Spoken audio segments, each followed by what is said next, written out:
শালুকের মনে হচ্ছে এসব স্বপ্ন দেখছে সে। একটু পরে তার ঘুম ভেঙে যাবে। ঘুম থেকে উঠেই দেখবে সব ঠিকঠাক। কিন্তু শালুকের ভুল ভেঙে গেল যখন দরজা খুলে সবাই শালুকের রুমে প্রবেশ করলো। দুজনকে এই অবস্থায় দেখে সেলিম সাহেব ছুটে এসে আদনানের হাত থেকে শালুককে ছিনিয়ে দিল। শালুকের মা বাবা এসে শালুককে জড়িয়ে ধরলো। সারা শরীর টলছে শালুকের। নিজেকে ভীষণ দুর্বল মনে হচ্ছে। বাবা মায়ের গায়ের উপর শালুক ঢলে পড়লো। আদিবা বেগম মাথা হেঁট হয়ে গেল ছেলের এই অসভ্যতা দেখে। সেলিম সাহেব পায়ের জুতো খুলে আদনানের গালে মারলেন। আদনান নীরবে সব সহ্য করে গেল। তবু তার মনে একটাই কষ্ট রয়ে গেল। সে শালুককে কিছু বুঝিয়ে বলতে পারল না। শালুকের ভুল ভাঙতে পারেনি। ওপাশ থেকে ধ্রুবর বেদনাদায়ক গলার স্বর শোনা গেল। ধ্রুব দাদাকে জিজ্ঞাসা করলো, আমার শালুক কই দাদা? ও কেমন আছে? কাঁপা কাঁপা গলায় তিনি উত্তর দিলেন, শালুক অজ্ঞান হয়ে গেছে ধ্রুব। ধ্রুব ফোন রেখে দিল।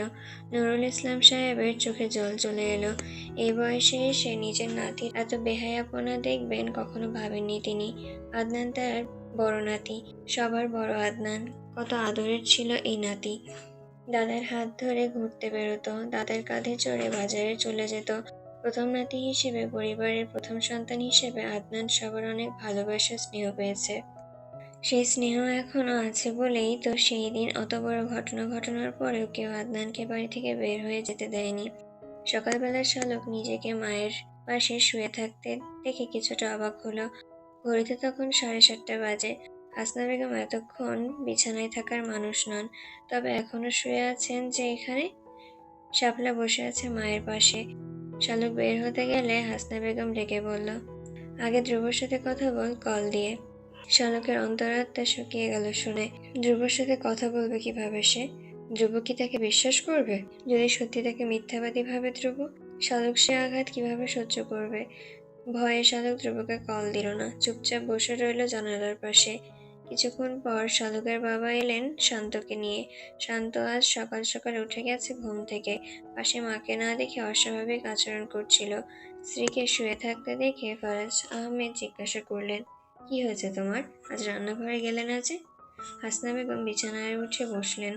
কড়া স্বরে বললেন, কেন একদিন বান্দিগিরি করছি না বলে কি বুকের ভেতর খচখচ করছে নাকি? বিয়ে করে তো বউ আনেননি, বান্দি এনেছেন। 24 ঘন্টা 7 দিনে যে চরকির মতো ঘোরে। আত্মসম্মানহীন এক নারী আমি। নিজেকে নিজের ঘেন্না হয় আজ। ফায়েজ আহমেদ কিছু বুঝতে পারলেন না। শান্ত কান্না করে বলল, নাস্তা দাও, খাবো। হাসনা বেগম এক অপ্রত্যাশিত কাজ করে ফেললেন। ছেলের গালে একটা চড় মারলেন। শাপলা শালুক তার বাবা হতভম্ব হয়ে গেল হাসনা বেগমের এই ব্যবহার দেখে। শান্ত দিঘির জলের মতো নীরব থাকা এই মানুষটা আজ এত রেগে আছে কেন? হাসনা বেগম স্বামীর দিকে তাকিয়ে বললেন, কোনোদিন এই চিন্তা মাথায় আনিনি, কিন্তু আজকে বলতে বাধ্য হচ্ছি। তুমি এই মুহূর্তে আব্বাকে গিয়ে বলবে আমরা আলাদা হয়ে যেতে চাই। এই এক ছাদের নিচে আমি আমার মেয়েদের নিয়ে কিছুতেই থাকবো না আর। আমার ফুলের মতো নিষ্পাপ মেয়ের জীবন শেষ হয়ে গেছে। আমার আরেকটা মেয়ের জীবন এখানে থেকে কোনো বিপদে পড়ুক আমি তা চাই না। এই বাড়িতে আমি আর থাকবো না। যতক্ষণ না তুমি আমাদের নিয়ে বাড়ি ছেড়ে বের হবে, আমি এবং আমার সন্তানরা কেউ এক গ্লাস পানি মুখে দেব না এই বাড়ির। ফায়েজ আহমেদের মাথায় ভন ভন করে ঘুরতে লাগলো। কি বলছে হাসনা এসব? উঠে দাঁড়িয়ে তিনি বললেন, পাগল হয়ে গেছো তুমি? কি বলছো বুঝতে পারছো? তুমি নিজে থাকতে পারবে কখনো? সংসার, শ্বশুর শাশুড়ি, ননদ যাদের ছেড়ে বাবার বাসায় গিয়ে তুমি 2 দিনের বেশি 3 দিন কখনো থাকতে পারোনি। সবসময় বলেছো এদের ছাড়া তোমার দম বন্ধ লাগে। সেই মানুষ কিভাবে এসব বলছো? হাসনা বেগম শান্ত স্বরে বললেন, তখন আমি জানতাম না আদর যত্ন দিয়ে কালসাপ পুষেছি, যে কিনা আমার মেয়ের উপর ছোবল দেবে। একবার এসে আমার মেয়ের চরিত্রে দাগ লাগাতে পারেনি, এর জন্য আবারও চেষ্টা করেছে। আজ যখন পারেনি আবারও চেষ্টা করবে সে। আমি আর এরকম কিছু চাই না আমার মেয়েদের জীবনে। তোমার যদি মেয়েদের জন্য কোনো চিন্তা না থাকে তবে তুমি থাকো এখানে। আমি ওদের 3 জনকে নিয়ে বের হয়ে যাব এক কাপড়ে। ফায়েজ আহমেদ দিশাহারা হয়ে গেলেন। তার মাথায় কিছু আসছে না। স্ত্রী যা বলছে তা কোনো দিক থেকেই ভুল নয়, কিন্তু এইভাবে যৌথ পরিবার থেকে চলে যাও তাও তার মন মানছে না। ফায়েজ আহমেদ বের হয়ে যেতে হাসনা বেগম ছেলেকে জড়িয়ে ধরে কেঁদে উঠলেন। শালুক মায়ের সামনে গিয়ে বলল, কেন এরকম করছো মা তুমি? তুমি কি পারবে থাকতে? হাসনা বেগম কান্নার জন্য কথা বলতে পারলেন না। হাউমাউ করে কাঁদতে কাঁদতে বললেন, আমার 20 বছর ধরে সাজানো সংসার, মায়া মমতা ভালোবাসা দিয়ে সাজিয়েছি তিনজনে মিলে। কখনো ওদের যা ভাবিনি, বোন ভেবেছি, ছেলে মেয়েদের নিজের সন্তানের মতন ভেবেছি। আজ সব ছেড়ে যাবার কথা বলছি কি অল্প কষ্টে? আমার মেয়েদের এরকম একটা পরিবেশে আমি আর রাখতে চাই না। এখানে থাকলে ধ্রুব কিছুতে আর শালুককে আসতে দেবে না এই বাড়িতে। আমি চিনি ধ্রুবকে, যেখানে একবার তার অসম্মান হবে সেখানে সে তৃতীয়বার আসবে না। আজকে এই ঘটনার পর ধ্রুব কিছুতেই আসবে না বাড়িতে, শালুককে আসতে দেবে না। বাকিটা জীবন আমার মেয়েকে এভাবেই থাকতে হবে। আর শালুকের সাথে এরকম করেছে, পরের বার যে শাপলার সাথে এরকম হবে না, কে নিশ্চয়তা দেবে? ফায়েজ আহমেদ নিচে গিয়ে বাবাকে ডাকলেন। তিনি নিজেও বুঝছেন এটা এই বাড়িতে থাকলে শালুককে আর এই জীবনের জন্য দেখা হবে না। ধ্রুব কখনোই শালুককে এখানে পাঠাবে না। এই ভেবে ফায়েজ আহমেদ বাবাকে বললেন আজকে এই মুহূর্তে তিনি স্ত্রী সন্তান নিয়ে বাড়ি থেকে চলে যেতে চান। নুরুল ইসলাম সাহেব নরম স্বরে বললেন, বেশ, যা তোমাদের ভালো মনে হয় তাই করো। যদি মনে হয় আমার নাতনিদের জন্য এটাই ভালো হবে, তবে আমি তোমাদের কিছুতেই বাধা দেব না। আদিবা বেগম কাপে চা ঢালতে ঢালতে এসব শুনলেন। তার হাত পা কাঁপতে থাকলো, কিন্তু বাধা দেওয়ার মতন সাহস পেলেন না। কিভাবে বাধা দেবেন তিনি? একটা হাসি খুশি যৌথ পরিবার ভেঙে যেতে বেশি দেরি হলো না। কেউ কাউকে দোষারোপ করতে পারলো না, অভিযোগ করতে পারলো না। ধ্রুব কল দিল কিছুক্ষণ পর। শালুকের সারা শরীর কেঁপে উঠল। কোনো মতে উঠে ফোন রিসিভ করলো। ধ্রুব নরম স্বরে বলল, শরীর কেমন এখন তোমার? শালুক কোনো মতে জবাব দিল, ভালো আছি এখন। ধ্রুব কোমল গলায় বলল, তোমাকে বলতে বলেছি না শালুক, কোনো সমস্যা হলে? গতকাল আদনান তোমাকে রাস্তায় যে বিরক্ত করেছে, কেন আমার কাছে লুকিয়ে গেলে তখন? আমি বলেছি না আমার কাছে বলতে কোনো সমস্যা হলে? আজ যদি কোনো বিপদ হতো শালুক, আমি কিভাবে বাঁচতাম? কাকে নিয়ে বাঁচতাম আমি শালুক? তোমাকে আমি বলেছি না আমার আর কেউ নেই তুমি ছাড়া, এই পৃথিবী অন্ধকার তোমাকে ছাড়া। তবে কেন আমার কাছে লুকিয়ে গেলে? আমাকে কথা দাও শালুক, আর কখনো আমার কাছে এইরকম কিছু লুকাবে না যা তোমার ক্ষতির কারণ হতে পারে। শালুক কেঁদে ফেলল। ভেবেছিল ধ্রুব তাকে ভুল বুঝবে। এখন ধ্রুবর কথা শুনে শালুকের সব ভয় কেটে গেল। ঝরঝর করে কেঁদে উঠল সে। জীবনে এরকম বোঝার মতন একটা মানুষ থাকলে আর কি লাগে সুখী হতে। শালুক কথা দিল আর কখনো কোনো কথা সে লুকিয়ে যাবে না যা তার বিপদের কারণ হতে পারে। নিজের সব জিনিসপত্র গুছিয়ে নিয়ে হাসনা বেগম অপেক্ষা করতে লাগলেন ভ্যান আসার। জিনিসপত্র তেমন কিছু না, জামা কাপড়, বই খাতা, নিজের কিছু হাঁড়ি পাতিল। আদিবা বেগম শক্ত হয়ে বসে আছেন চেয়ারে। হাসনা বেগম বাড়ি থেকে চলে যাওয়ার সিদ্ধান্ত জানার পর থেকে তার মন ভীষণ উতলা হয়ে আছে। একবার ছেলের ঘরে গিয়ে অত্যন্ত বিশ্রীভাবে কিছু কথা বলে এসেছেন তিনি, কিন্তু শেষ পর্যন্ত হিসাব করে দেখলেন মেয়ে দুটো ভালো রাখতে হলে এর চাইতে উত্তম সিদ্ধান্ত আর কিছু নেই। আদনানকে বাড়ি থেকে তাড়িয়ে দিতে চাইলেই কি আদনান যাবে? তার যদি লজ্জা থাকতো, তবে সে প্রথম দিনই এরকম ঘটনা ঘটানোর পরই লজ্জায় অপমানে চলে যেত বাড়ি থেকে। কিন্তু সে যায়নি কোথাও, গাঁট মেরে বসেছিল। আর যদি যাও এখন বাড়ি ছেড়ে, তবুও কতদিন? 2 মাস, 3 মাস, 4 মাস, 1 বছর? সে তো বাড়িতে সেই আসবেই। তখনও যদি ওর স্বভাব ভালো না হয়, একই বাড়িতে থাকলে ও যদি আবারও এরকম প্রতিশোধপরায়ণ হয়ে কারোর কোনো ক্ষতি করে। শাপলা শালুককে তিনি নিজের মেয়ের মতন দেখেছেন। আফিফা আর ওদের মধ্যে কখনো বিভেদ করেননি। তেমনই ব্যবহার করেছেন হাসনা তার ছেলে মেয়েদের সাথে। তিন যা বোনের মতো ছিলেন। কেউ কখনো কারোর বাচ্চাকে বাঁকা চোখে দেখেননি। যেখানে শাপলা শালুকের কোনো ক্ষতি হলে তার কলিজায় গিয়ে লাগে, যেখানে শাপলা শালুকের কোনো ক্ষতি হলে তার কলিজায় গিয়ে লাগবে, এটাই স্বাভাবিক। আর এটা স্বাভাবিক বলেই তেমনি হাসনা বেগম আদনানকে বাড়ি থেকে বের করে দেওয়ার জন্য কাউকে বলছেন না। মায়ের বন্ধনের মতন কঠিন কোনো শিকল এই দুনিয়ায় আছে আর? বাজারে একটা 4 রুমের বাসা ঠিক করে ফায়েজ সাহেব ভ্যান নিয়ে এলেন বাড়িতে। ভ্যান চালকের সাথে নিয়ে নিজের জিনিস সবকিছু ভ্যানে তুললেন। বিদায় বেলায় হাসনা বেগম শাশুড়ি মাকে জড়িয়ে ধরে বিলাপ শুরু করে দিলেন। কাঁদতে কাঁদতে অচেতন হয়ে গেলেন প্রায়। তার হুঁশ ফিরতেই স্বামীকে চিৎকার করে বললেন, আমি যাব না, আমি এই সংসার ছেড়ে, আব্বা আম্মা ভাবিদের ছেড়ে কোথাও যাব না। এই বাড়ির প্রতিটি দেওয়ালে, প্রতিটি ইটের কোণার মধ্যে আমি ভালোবাসার ছবি দেখেছি। আমি এ বাড়ি থেকে কোথাও যাব না। নুরুল ইসলাম সাহেব পুত্রবধূর সামনে দাঁড়িয়ে বললেন, পাগলামি করো না বৌমা, আমাদের সবার জন্য ভালো হবে এটাই। আমার নাতনিরা নিরাপদে থাকবে। হাসনা বেগম বললেন, আমি পারবো না আব্বা, আমি মরেই যাব। একা একা আমি থাকতে পারবো না। রোজ সকালে সবার জন্য নাস্তা বানানো, মায়ের সুপারি কেটে দেওয়া, সবাইকে বেড়ে খাওয়ানো, অলস বিকেলে সবাই মিলে গল্প করা, কাজ করা নিয়ে ফরিদের সাথে অভিমান করা, বড় ভাবির রান্নাঘরে দেরিতে এলে মুখ ফুলিয়ে রাখা, মায়ের জন্য অল্প ঝালে অল্প মশলায় আমি ছাড়া কে রান্না করবে আব্বা? বড় ভাবির মাথা ব্যথা শুরু হলে আমি না থাকলে কে তার মাথার মালিশ করে দেবে? এই যে ফরিদা এত বড় হয়েছে, এখনো পায়ের নখ সুন্দর করে কাটতে পারে না। আমি না থাকলে কে ওর পায়ের নখ কেটে দেবে সুন্দর করে? রাত বিরেতে ছেলে মেয়েরা পড়তে বসলে যখন বলবে ছোট চাচির হাতে নুডলস খাবো, পাস্তা খাবো, তখন কে বানিয়ে দেবে ওদের? বড় ভাবি চুলার পাশে বেশিক্ষণ থাকতে পারেন না, গরমে তার মাথা ব্যথা করে। ফরিদা এখনো রান্নার লবণ চাখতে জানে না। মতির মা তরকারি কাটতে গেলে বছর লাগিয়ে দেয়। আমি না থাকলে তো বড় ভাবিকে সারাক্ষণ চুলার পাশে দাঁড়িয়ে থাকতে হবে। ফরিদা লবণ কম বেশি বোঝে না। আমি কিভাবে যাব আব্বা? আমার যে কত দায়িত্ব আছে এই বাড়ির সবার প্রতি। স্বার্থপর মানুষের মতন কিভাবে নিজের সুখ, নিজের ভালো থাকার কথা চিন্তা করে সবাইকে ছেড়ে যাব আব্বা? আমার তো আব্বা মা মারা গেছে, আপনারাই আমার আব্বা মা। আমি যে মন ভরে আব্বা মা বলে ডাকতে পারবো না। নিজের মাকে মনে পড়লে আম্মার পায়ের পাশে গিয়ে বসে থাকতে পারবো না। আমি এত কিছুর অভাব সহ্য করতে পারবো না আব্বা। কেউ কোনো কথা বলতে পারলো না। সবার গাল বেয়ে জল গড়িয়ে পড়ছে। ফায়েজ আহমেদ স্ত্রীকে কোনোভাবে বোঝাতে পারলেন না। সকালে হাসনারা যেসব যুক্তি দেখিয়েছেন, সব যুক্তি তিনি হাসনাকে দেখালেন। হাসনা তাকে ধমক দিয়ে চুপ করিয়ে দিলেন। অবশেষে ভ্যান চালককে বিদায় করে দেওয়া হয়েছে। আতিফা বেগম হাসনা বেগমকে শক্ত করে বুকে জড়িয়ে ধরে আছেন, যেন ছেড়ে দিলেই হাসনা বেগম হারিয়ে যাবেন। যৌথ পরিবারে থাকা মানুষগুলো জানে শূন্যতা কেমন পীড়াদায়ক।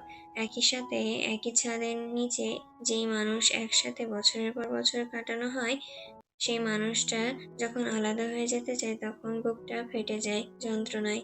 এক শূন্যতা এসে গ্রাস করে, বুকের ভেতরটা পাথরের মতন ভারী মনে হয়। শালকের পরীক্ষা শেষ হওয়ার পর দেখলো মেজো চাচা দাঁড়িয়ে আছেন। এই মানুষটা এখন তার শ্বশুর। ভাবতেই শালকের কেমন লজ্জা লাগছে। মেজো চাচা শালকের জন্য আইসক্রিম কিনলেন, চিপস কিনলেন, একটা ছোট্ট 7 আপ কিনলেন হাফ লিটারের। শালকের কেমন কান্না চলে এলো। তার পিএসসি জিএসসি পরীক্ষার সময় একদিন বড় চাচা, একদিন মেজো চাচা, একদিন নিজের বাবা যেতেন তার সাথে। প্রতিদিন হল থেকে বের হলেই দেখতো সবাই এটা ওটা হাবিজাবি খাবার নিয়ে দাঁড়িয়ে আছেন তার জন্য। আজও আবার শালকের মনে হলো সে ভীষণ ছোট এখনো। মেজো চাচা শালককে আগে আইসক্রিম খেতে দিলেন, তারপর দুজনে মিলে গল্প করতে করতে বাড়িতে ফিরলেন। চাচার থেকে শালক জানতে পারলো তারা বাড়ি ছেড়ে যাচ্ছে না কোথাও। শুনে শালক স্বস্তির হলো। শালক জানে এমনিতেও সে বাড়িতে বেশি দিন থাকতে পারবে না, বছরে একাধবার আসবে হয়তো। ধ্রুব আগে বলে রেখেছে ইন্টারে ঢাকায় ভর্তি করবে শালককে, তখন কালে ভদ্রে বাড়িতে আসতে পারে হয়তো। তার জন্য এভাবে বাড়ি থেকে বাবা মা আলাদা হয়ে যাবে, এটা শালক কিছুতেই মেনে নিতে পারছিল না। এখন চাচার কথা শুনে সে ভারমুক্ত হলো যেন। আদনানের বাবা নুরুল ইসলাম সাহেবকে নিয়ে আদনানের রুমে গেল। তারপর সোজা সাপটা জিজ্ঞাসা করলেন, তুই কেন গতকাল রাতে এরকম কাজ করেছিস? তাই স্পষ্ট কারণ বল এই মুহূর্তে। তা যদি না বলিস তবে আমি নিজের হাতে তোকে পুলিশের হাতে তুলে দেব নারী নির্যাতন মামলা দিয়ে। আমি ভুলে যাব তুই আমার ছেলে। আদিবা বেগম নিজেই স্বামীকে বলেছেন ছেলেকে এই কথা বলতে। হয় সে তার উদ্দেশ্য পরিষ্কার করে বলবে, নয়তো তিনি ছেলেকে জেলে পাঠিয়ে দেবেন। নিজের ছেলে বলে বারবার তার অপরাধ ক্ষমা করে দিলে আল্লাহর কাছে তিনি সবচেয়ে বড় অপরাধী হিসেবে গণ্য হবেন। শালুকের জায়গায় যদি আফিফা থাকতো তখন কি তিনি চুপ করে সহ্য করতে পারতেন? হাসনারের জায়গায় তিনি থাকলে কিছুতেই কি মুখ বুজে সহ্য করতে পারতেন? পারতেন না কিছুতেই। বাবা দাদার কথাকে আদনান তেমন গুরুত্ব দিল না। আদিবা বেগম নিজেই থানায় গেলেন শালুককে নিয়ে। সন্ধ্যাবেলা পুলিশ এলো একটা জিপে করে। 10 মিনিটের মধ্যে আদনানকে ধরে নিয়ে গেল। শালুকের সামনে দিয়ে যাওয়ার সময় আদনান কেমন ভরসাহীন চোখে শালুকের দিকে তাকালো। সেই চোখে হয়তো মিশেছিল হতাশা, না পাওয়া, ক্ষোভ, প্রতিহিংসা। আদনানকে পুলিশ ধরে নিয়ে গেছে। এতে যেন কারোর কোনো সমস্যা নেই, সবাই কেমন রিল্যাক্স মোডে আছে। বিশেষ করে বড় চাচি যেন একেবারেই নির্ভার আজ। অন্যান্য দিনের চাইতে আজকে তাকে বেশি প্রফুল্ল লাগছে। সবাই মিলে চা খেলো, ঝালমুড়ি খেলো, তারপর রান্না বসাতে গেল তিন জা মিলে। শালুক পড়তে বসলো। একটু আগে ধ্রুবর সাথে কথা বলেছে, ধ্রুবকে সব জানিয়েছে শালুক। ধ্রুব সব শুনে বলল, অন্তত তোর পরীক্ষা শেষ হওয়া পর্যন্ত যাতে থানায় আটকিয়ে রাখে, তাহলে আমি নিশ্চিন্ত। নিশাকে পড়াতে যাবার সময় ধ্রুব কিছুক্ষণ ভেবেচিন্তে নিল। আজ যদি নিশা আগের দিনের মতন করে, তবে ধ্রুব আজকে টিউশনি ছেড়ে দেবে বলে সিদ্ধান্ত নিল। টাকার মায়া করে নিজের সম্পর্কের মধ্যে ধ্রুব তৃতীয় ব্যক্তির আগমন কিছুতেই সহ্য করবে না। না হয় খুব অভাবে দিন কাটাবে স্বামী স্ত্রী দুইজনে, তবুও যে কারণে নিজেদের সম্পর্কে ভুল বোঝাবুঝি সৃষ্টি হতে পারে, সেই রিস্ক ধ্রুব নিবে না। নিশা আজও আগে এসে বসে আছে। ধ্রুব গিয়ে চেয়ারে বসলো, তারপর হিসাব বিজ্ঞান বই বের করে নিশাকে গম্ভীর মুখে বলল, এই অঙ্কটা করো। গতকাল একটা করিয়েছি, এটারই মতো। নিশা ড্রয়ার থেকে একটা বক্স বের করলো, তারপর ধ্রুবর দিকে এগিয়ে দিল। এটা আপনার জন্য। ধ্রুব রাগী স্বরে বলল, কি এটা? নিশা মাথা নিচু করে বলল, একটা ফোন। আমার বাবা পাঠিয়েছে আপনার জন্য। ধ্রুব নিশার দিকে তীক্ষ্ণ দৃষ্টিতে তাকিয়ে বলল, তোমার বাবাকে আমাকে দেখেছে কখনো? আমাকে চেনেন তিনি? নিশা ভয় পেয়ে গেল, তারপর বলল, চেনেন তো, আম্মু তো বলেছে আপনার কথা বাবাকে। ধ্রুব জিজ্ঞাসা করলো, আমার জন্য ফোন উনি কেন পাঠাবেন? নিশা বলল, আপনারটা তো বাটন ফোন, তাই পাঠিয়েছেন। ধ্রুব জিজ্ঞাসা করলো, আমার বাটন ফোন সেটা তোমার বাবা কিভাবে জানলেন? নিশা ঘামতে লাগলো। ধ্রুব তাকে এত প্রশ্ন করবে সে বোঝেনি। এটা মূলত তার জন্য পাঠিয়েছে। সে ধ্রুবর হাতে বাটন ফোন দেখে ঠিক করে রেখেছিল এই ফোনটা ধ্রুবকে গিফট করবে। সে দিচ্ছে বলে ধ্রুব নিশ্চয় নেবে না। নিশা জানে, তাই বাবার কথা বলল। ধ্রুবর প্রশ্ন শুনে নিশা বলল, আম্মু বলেছে বাবাকে। ধ্রুবর সাথে সাথে নিশার আম্মুকে ডাকতে লাগলো। নিশার আম্মু আফসানা বেগম উদ্বিগ্ন মুখে জিজ্ঞাসা করলেন, কি হয়েছে স্যার? ধ্রুব হেসে জিজ্ঞাসা করলো, এটা নিশার ফোন না আন্টি? আফসানা বেগম বললেন, হ্যাঁ স্যার, গত পরশু পাঠিয়েছে ওর বাবা ওর জন্য। ও গত মাসে ওর বাবাকে বলেছিল ওর জন্য একটা ফোন দিতে। নিশা ভয়ে চমকে উঠল, তড়িঘড়ি করে বলল, কি বলছো আম্মু? এটা তো তুমি বলেছিলে বাবাকে স্যারের জন্য একটা ফোন পাঠাতে, স্যারের হাতে একটা বাটন ফোন দেখে। আফসানা বেগম হতভম্ব হয়ে গেলেন, বুঝতে পারলেন মেয়ে কোনো গড়বড় করেছে, তাই আমতা আমতা করে বললেন, না মানে হ্যাঁ, আমি বলছিলাম আসলে, আপনি নিন না ফোনটা। ধ্রুব হেসে ফেলল। নিশার মা যে মিথ্যা বলছে তা সে স্পষ্ট বুঝতে পারল। হেসে বলল, দেখুন আন্টি, আমি এখানে নিশাকে ফ্রিতে পড়াচ্ছি না, পড়ানোর বিনিময়ে বেতন নিচ্ছি। আমার যা আছে তাতে আমি যথেষ্ট সন্তুষ্ট। আমার বাটন ফোনেই চলছে। অ্যান্ড্রয়েড ফোন যেই দিন প্রয়োজন মনে হবে সেদিন আমি নিজেই কিনে নেব। কারোর অনুগ্রহ আমার কখনোই সহ্য হয় না। আমার যা আছে তাতেই আমি যথেষ্ট। আমি আন্তরিকভাবে দুঃখিত আন্টি, এই ফোনটা আমি নিতে পারছি না। আর আরেকটা কথা, আমি আগামীকাল থেকে আসবো না নিশাকে পড়াতে। প্লিজ আপনি অন্য টিচার দেখে নেবেন ওর জন্য। আমি এখন আসি, আসসালামু আলাইকুম। নিশার মা কিছু বুঝে ওঠার আগে ধ্রুব বাসা থেকে বের হয়ে গেল। নিশার সকাল থেকে অস্থির হয়ে অপেক্ষা করছে ধ্রুবর জন্য।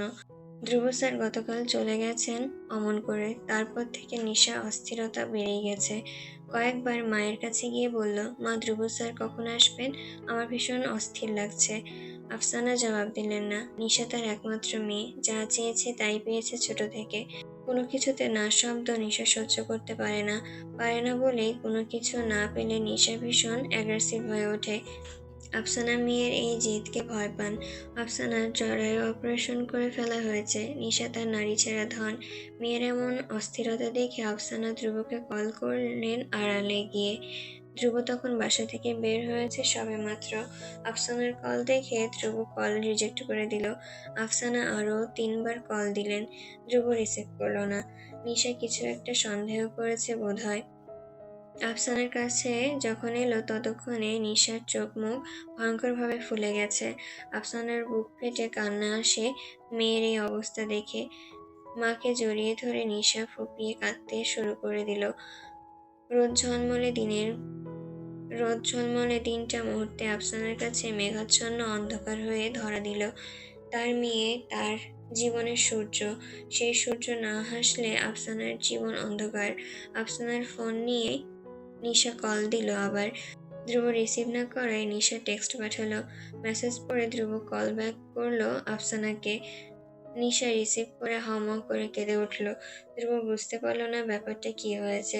নিশা কাঁদতে কাঁদতে বলল, স্যার আপনি আসবেন না কেন? আপনি আমার উপর রাগ করেছেন? প্লিজ আসুন না স্যার। আপনি না এলে আমি মরেই যাব স্যার, সত্যি সত্যি মরে যাব। আপনি আসুন প্লিজ। ধ্রুব হেসে বলল, তুমি মরে গেলে আমার কি এক বিন্দুও সমস্যা হবে নিশা? নাকি আমার এক বিন্দুও শোক হবে? তুমি আমার কে বলো তো? আমাকে কেন তোমার বাচ্চা মরা নিয়ে কনসাল্ট হতে হবে? আমার কিছুই আসবে যাবে না এতে। যা হবে তোমার ফ্যামিলির হবে।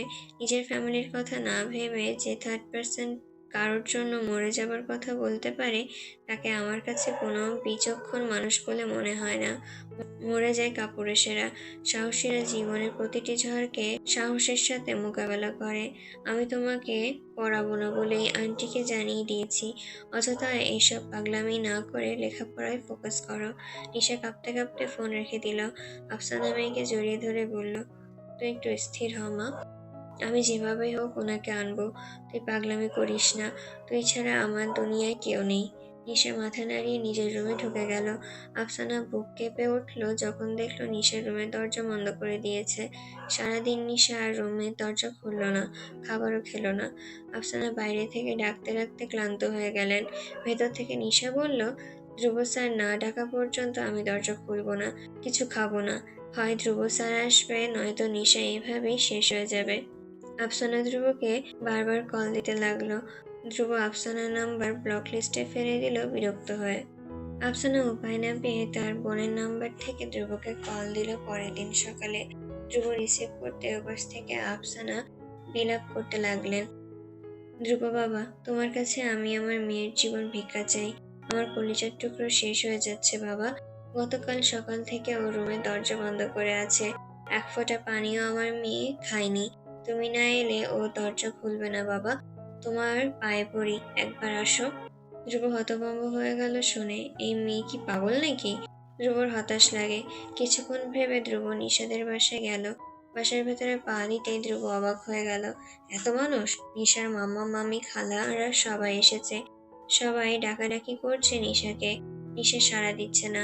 ধ্রুবকে দেখে আফসানা এগিয়ে এলেন। ধ্রুব নিশার রুমের সামনে গিয়ে থমথমে সুরে বলল, নিশা দরজা খোলো। নিশার দুই চোখ জ্বলে উঠল আনন্দে। এসেছে, তার ধ্রুব এসেছে। আনন্দে আটখানা হয়ে নিশা দুই ফোঁটা অশ্রু বিসর্জন দিল। তারপর ভেতর থেকে বলল, আমি একটা শর্তে দরজা খুলবো। আজকে এই মুহূর্তে স্যারের সাথে আমার বিয়ে দিতে হবে। হয় তোমরা সবাই রাজি হবে, না হলে আমি বিষ খাবো। ধ্রুব আফসানার দিকে তাকালো। আফসানা ছুটে এসে ধ্রুবর পায়ে পড়ে গেল। নিশার মামিরা একে অন্যের গা টিপে হাসতে হাসতে বলল, নাটক দেখ। বাবা রাজি হয়ে যাও। আমার মেয়েটা খুব জেদি। ও যা বলে তা করে। ও যখন বলেছে ও সত্যি বিষ খাবে বাবা। আমি কিছুতে রাজি হতে পারবো না আন্টি। আমি বিয়ে করেছি, আমার ওয়াইফ আছে। পুরুষ 4টা বিয়ে করতে পারে। লাগলে তুমি ডিভোর্স দিয়ে দিবে পরে, তবু আমার মেয়েকে বাঁচাও। না আন্টি, আমি এ কাজ কখনোই করতে পারবো না। আমার স্ত্রীর কাছে সে যেমন আমার আমানত, আমার কাছে আমিও তার আমানত। আমার পায়ের নখ থেকে মাথার চুল পর্যন্ত সবকিছু তার, একমাত্র তারই। ধ্রুব নামটার সাথে একটাই নাম যুক্ত আছে, শালুক। আমৃত্যু শালুকই থাকবে। সেখানে দ্বিতীয় কারোর সাথে জড়ানোর প্রশ্নই আসে না। আপনার অনুরোধে আমি এসেছি।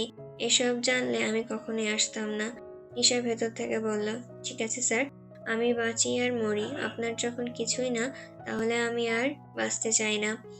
ধ্রুব বাইরে থেকে ডেকে বলল, নিশা পাগলামি করো না। তোমার বাঁচা মরা আমার কিছু না হলেও তোমার বাবা মায়ের অনেক কিছু নিশা। আমি আমার শালুককে নিয়ে সুখে থাকবো। বাকি জীবন কষ্ট পাবে তোমার বাবা মা। আমার বাবা মাকে নিয়ে আপনাকে ভাবতে হবে না। আপনি নিজের ভাবনা করুন যান। আপনার শালুকের কথা ভাবুন। আফসানা গগনবিদারী চিৎকারে দিয়ে উঠলেন। ধ্রুবর মাথা গরম হয়ে যায়। নিশার মামা দুইজনকে ডেকে বলল, আমার সাথে আসুন, দরজা ভাঙতে হবে। তিনজন মিলে দরজায় বারবার লাথি দিয়েও যখন দরজা ভাঙতে পারছে না, তখন ধ্রুব আফসানাকে বলল, দা আছে বাসায়? আফসানা মাথা নাড়িয়ে জবাব দিল, আছে, নিয়ে আসুন। আফসানার শরীর কেমন অবশ হয়ে আসছে, উঠে যেতে পারছেন না তিনি। নিশার বড় খালা নিয়ে এলেন দা। ধ্রুব দা দিয়ে কাঠের দরজায় কোপাতে লাগলো। প্রায় 10 মিনিট পর দরজা ভেঙে গেল। ভেতরে ঢুকে দেখলো নিশা বসে বসে ঘুমের ওষুধ খুলছে ওষুধের পাতা থেকে। ধ্রুব অবাক হলো, 5 পাতা খুলেছে, এখনো আছে ওর হাতে। সবাইকে হুড়মুড়িয়ে ভেতরে আসতে দেখে নিশা চমকে উঠল। ধ্রুবর ইচ্ছা করলো ঠাটিয়ে একটা চড় মারতে নিশার গালে, কিন্তু মারল না। নিজের হাত মুষ্টিবদ্ধ করে নিশার সামনে গিয়ে বলল, আজকের পর আর কোনোদিন তুমি কোনোভাবে আমার সাথে কোনো রকম যোগাযোগ করার চেষ্টা করবে না। তোমার বেঁচে থাকা না থাকা আমার কোনো ইন্টারেস্ট নেই। তুমি ভীষণ অকৃতজ্ঞ একটা মেয়ে। নিজের বাবা মায়ের এত ভালোবাসা উপেক্ষা করে যে অন্য কারোর জন্য নিজের জীবন শেষ করে দেওয়ার মতন বোকামি করে, তাকে শুধু অকৃতজ্ঞ না, আরো অনেক কিছু বলা উচিত। তুমি আমার কেউ না বলে বলছি না, তবুও তুমি যদি আমার ভাই বোন কেউ হতে, তবে আজ আমার হাতে বেশ কয়েকটা থাপ্পড় খেতে তুমি। রাস্তায় এসে ধ্রুব স্বস্তির নিঃশ্বাস ফেলল। তারপর হঠাৎ করে শালুককে কল দিল। শালুক হ্যালো বলতে ধ্রুব বলল, তুমি জানো না শালুক, তোমাকে আমি প্রতিদিন প্রতি মুহূর্তে কতবার মিস করি। আমি তোমাকে ভালোবাসি শালুক, আমি তোমাকে ভীষণ ভীষণ ভীষণ ভালোবাসি। আজীবন আমি তোমাকে ভালোবাসবো শালুক। তুমি সারা জীবন আমার হয়ে থেকো। আমি প্রমাণ করে দেব, এক নারীতে আবদ্ধ থাকে যে পুরুষ, সে পুরুষের চাইতে সুখী আর কেউ নাই। আমি তোমাকে ভীষণ রকম ভালোবাসি। তারপর শালুককে কিছু বলার সুযোগ না দিয়ে কল কেটে দিল।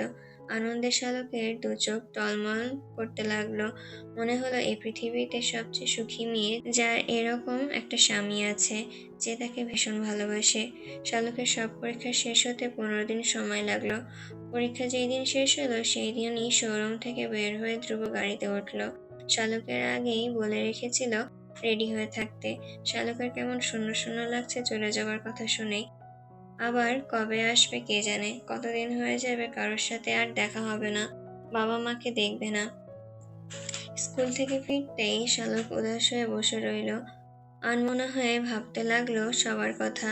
আজ চলে গেলে আবার কবে সবার সাথে দেখা হবে কে জানে। আবার এসএসসি পরীক্ষা যখন শেষ হয়ে যাবে তখন তখন তো আর আশাই হবে না বাড়িতে। এভাবে কি আর পারবে সবার সাথে সময় কাটাতে? কিছু সময় জীবন থেকে একেবারে চলে যাবার পর হাজারো সময় সুযোগ এলেও আগের সেই মধুর সময়টা আর আসে না। কোনো একদিন শালুকেরও সময় হবে, বৃদ্ধা হবে, অফুরন্ত সময় থাকবে। তখন এভাবে বিপদে ফেলার মতন কেউ থাকবে না, কাউকে নিয়ে দুশ্চিন্তা করতে হবে না। কিন্তু এই যে এখন বাবা মা, চাচা চাচি, দাদা দাদি আছে, তারা সবাই কি থাকবে? তখন কি মানসিকতা এখনকার মতন থাকবে? এসব ভাবতে ভাবতে শালুকের চোখের কোণে ভিজে গেল। শাপলা কলেজে থেকে এসে শালুককে পাশে বসে জিজ্ঞাসা করলো, কি হয়েছে তোর? শালুক বোনকে ধরে কেঁদে উঠলো। কাঁদতে কাঁদতে বলল, আজকে চলে যাবো আপা, ধ্রুব ভাই আসছেন আমাকে নিতে। শাপলার ভীষণ মন খারাপ হলো শুনে। বোনের চোখ ধুয়ে জল মুছে দিয়ে বলল, আমাদের ভাগ্যটা এরকম কেন বলতো? কত হাসি খুশি ছিলাম আমরা, কত সুখী ছিলাম আমরা সবাই, অথচ একটা ঝড় আমাদের সব লণ্ডভণ্ড হয়ে গেল। সবাইয়ের মাঝে দূরত্ব সৃষ্টি হয়ে গেছে। নয়না আপা আসে না, আফিফা আপার বড় আপাকে আসতে দেয় না। তুই চলে গেলি কত দূরে, আমি একেবারে একা হয়ে গেছি। নিজেকে বড় নিঃসঙ্গ লাগে এখন, মনে হয় এক মরুভূমিতে একা বেঁচে আছি। মা চাচিরা সবাই সবার কাজে ব্যস্ত। দিবা ছোট মানুষ, ও ওর মতন থাকে। নিজেকে মনে হয় একা, নিঃসঙ্গ, তাল গাছের মতন। ডানা থাকলে আমিও উড়ে যেতাম, এখন ডানার অভাবে একা দাঁড়িয়ে আছি। আমাকে ছেড়ে তোরা সবাই চলে গেলি নিজের নিজের ঠিকানায়। ধ্রুবর সাথে তো তার দিন কেটে যায়, শাপলা একা বাড়িতে থাকে কিভাবে?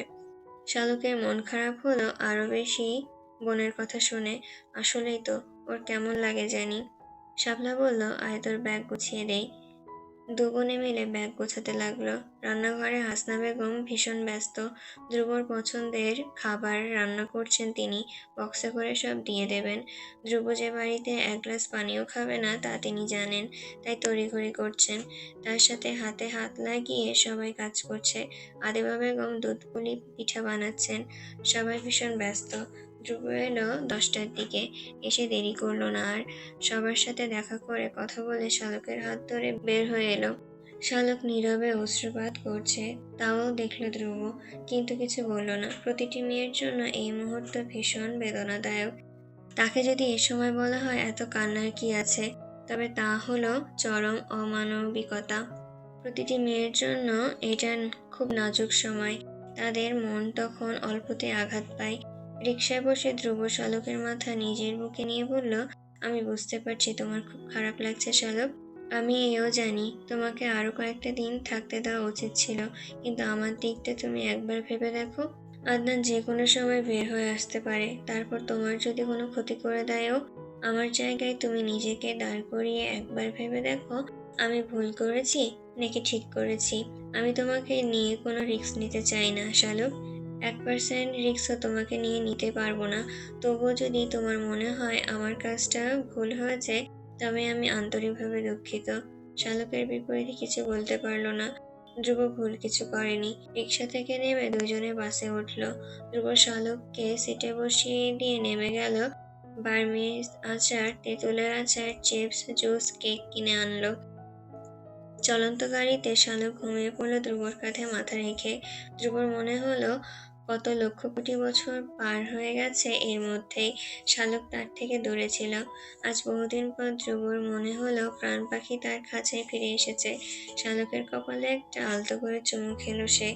শীতে শালক ধ্রুবকে জড়িয়ে ধরলো। হুডির জিপটা খুলে ধ্রুবকে ভেতরে টেনে নিয়ে হুডি দিয়ে ঢেকে দিল। ভোর রাতে নিজেদের বাসায় এসে পৌঁছালো তারা। শালক বিছানায় শুয়ে ঘুমিয়ে গেল। বাকিটা সময় ধ্রুব আর ঘুমাতে পারল না। বাড়ি থেকে দেওয়া খাবারের বক্সগুলো বের করে গরম করে রাখলো। একটা ফ্রিজ যে ভীষণ প্রয়োজন তা আবারও অনুভব করলো সে। অ্যাকাউন্টে 44,000 টাকার মতন আছে। ধ্রুব ঠিক করলো আজকের দিনেই একটা ছোট্ট ফ্রিজ কিনে আনবে। শালক ঘুম থেকে উঠে দেখলো ধ্রুব নেই, চলে গেছে নিজের কাজে। খাবার রেডি করা। বাড়ি থেকে গরুর মাংস রান্না করে দিয়েছেন হাসনা বেগম। ধ্রুব রুটি বানিয়ে রেখেছে। হাত মুখ ধুয়ে শালক খেয়ে নিল। খাবার পর আপনাতেই আজ বই নিয়ে বসে গেল পড়তে। ধ্রুব এত কাজ করা দেখে শালকের মনে হলো ধ্রুবর এত পরিশ্রমের প্রতিদান হিসেবে হলেও তার ভালো রেজাল্ট করতে হবে। সারাদিন কাজ করার পরেও যে মানুষটা তাকে এত যত্ন করে পড়ায়, তার প্রতি কৃতজ্ঞতা প্রকাশ করার জন্য এর চাইতে উত্তম বিকল্প আর কিছুই নেই শালকের। ধ্রুব বাসায় ফিরল রাতে। শালক অবাক হলো ধ্রুবকে আজ তাড়াতাড়ি ফিরতে দেখে। অবাক হয়ে জিজ্ঞাসা করলো, আপনার আরেকটা টিউশনি আছে না? ধ্রুব হেসে বলল, ওটা ছেড়ে দিয়েছি। শালক বুঝতে পারলো না কেন ছেড়ে দিয়েছে, কিন্তু আর কিছু জিজ্ঞাসা করলো না। ধ্রুব শোরুমে ইউনিফর্ম চেঞ্জ করে বলল, তুমি একটু বাজারের ব্যাগগুলো খুলে রাখো, আমি গোসলটা সেরে নিই। ফ্রিজ কিনেছি একটা, আমার ফোনে কল এলে রিসিভ করো। বাসার সামনে এনে ওনারা কল দিবেন।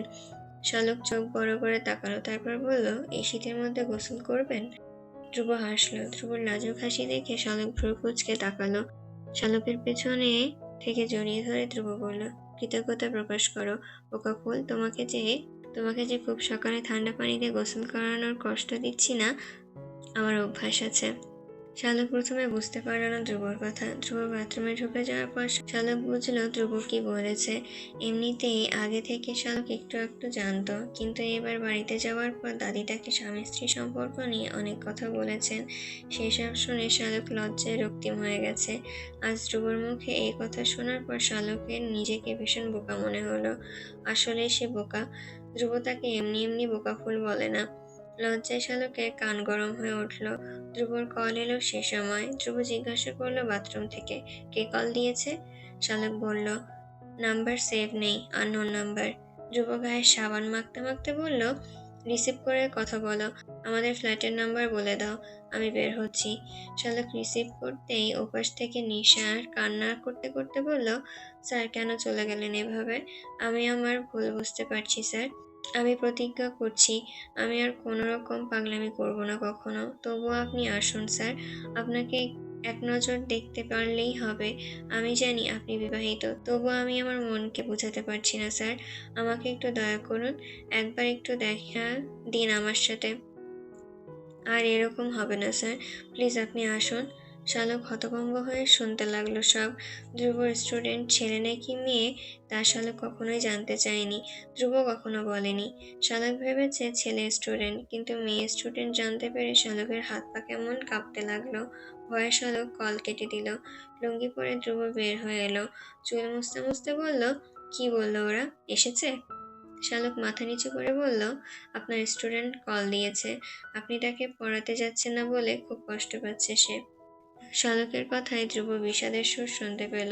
মুচকি হেসে শালককে জড়িয়ে ধরে বলল, বিশ্বাস করো শালক, তুমি ছাড়া আমার এই পৃথিবীতে আর কোনো পিছুটান নেই।